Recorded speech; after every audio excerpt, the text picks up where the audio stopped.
Ayan mga kalakay, mabuti ay ipakita muna natin yung mga procedure na binabanggit. Unahin na po natin yung original recipe.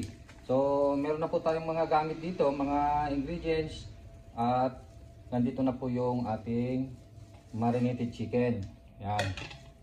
Yan, medyo may tubig na po kasi natunaw na yung ice. Yan, pwede nating bawasan.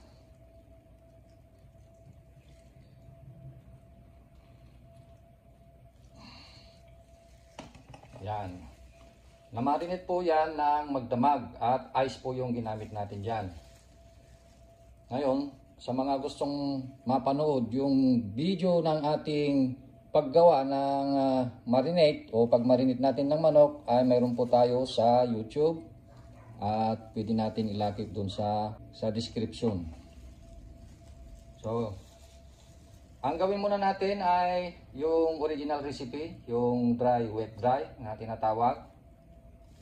Yan, meron tayong tubig dito, as usual. At meron tayong breeding mix dito.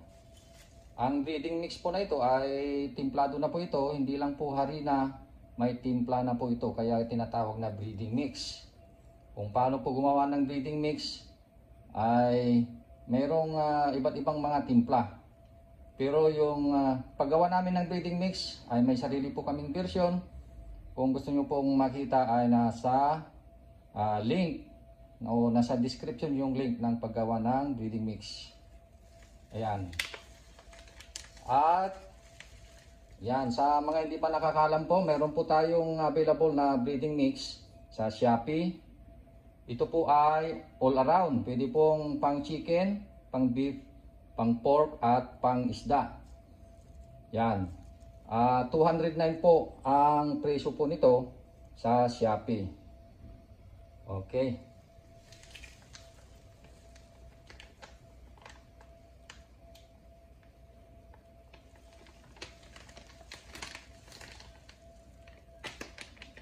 So, yan po yung ating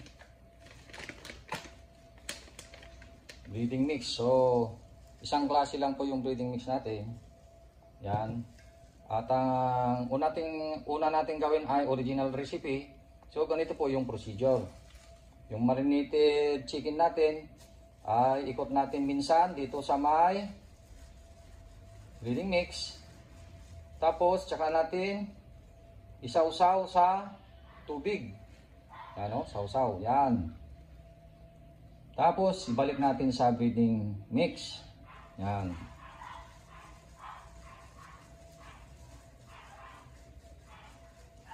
Okay. So, ito na po yung ready na i-fry. So, ganito po yung original recipe natin or dry, wet, dry. Yan. So, ang gawin naman natin ngayon ay yung bago nating procedure mga kaibigan. So, yan po yung ating marinated chicken. Ang gawin lang natin ay simple lang po. Lagyan natin ng breeding mix. Yo, ganyan po. Yan. Yan. So, breeding mix.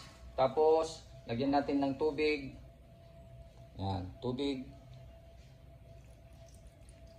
Yan.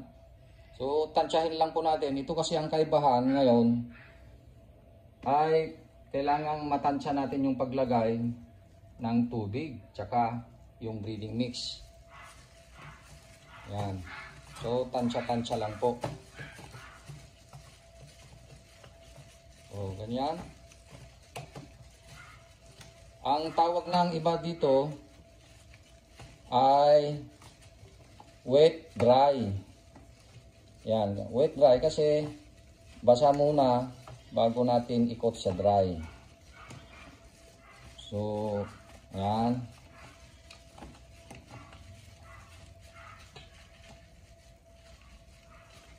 So, ganyan siya.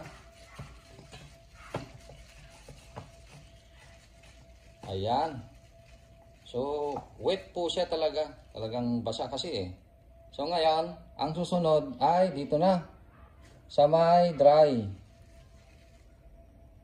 Yan. Yun. Tsaka natin ihalo-halo. Yan.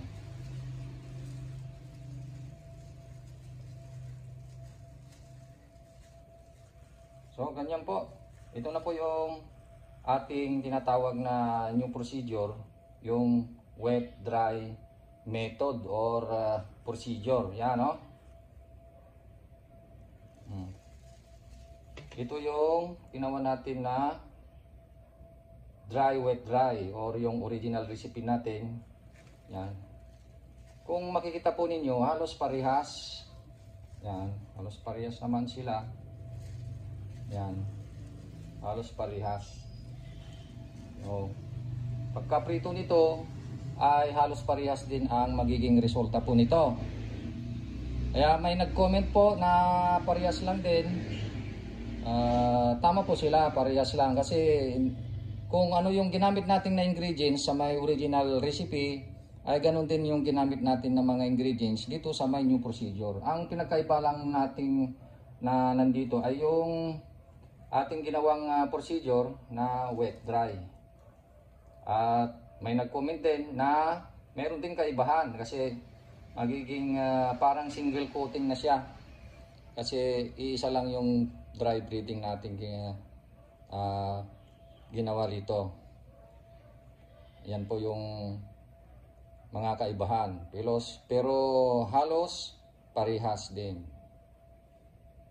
Yan. Ayan mga kalakay, ipakita na po natin yung dalawang klase ng procedure natin. Yung original recipe, ito po yung dry, wet, dry method. At yung ating wet, dry, bagong procedure natin. So nasa inyo na po yan kung ano po yung mas maganda po sa inyo. Yan, may nagsabi po na parehas lang din. At meron din nagsabi na may pagkakaiba.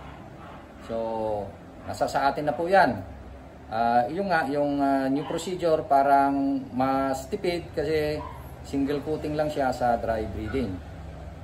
At kasi yung pagsawsaw sa tubig doon sa original recipe ay kung minsan naiipon doon yung ating breeding mix. Kasi nga pagka sinawsaw natin sa tubig ay mapupunta doon yung ibang mga breeding mix.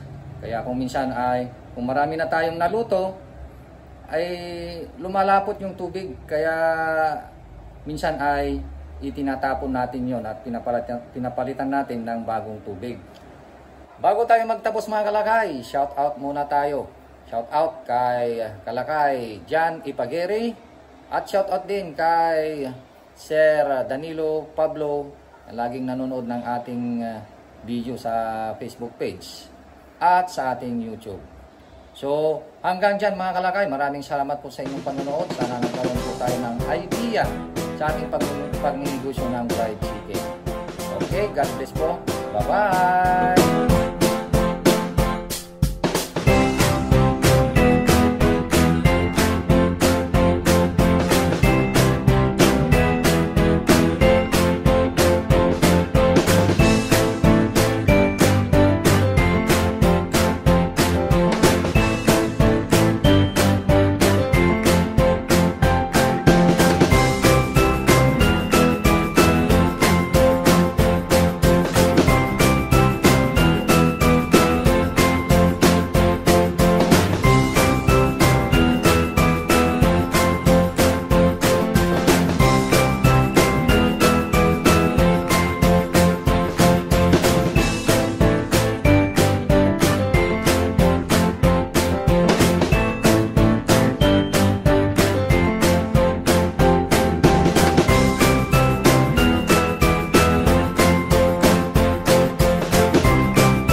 Available na po sa Shopee ang ating Calpos merchandise.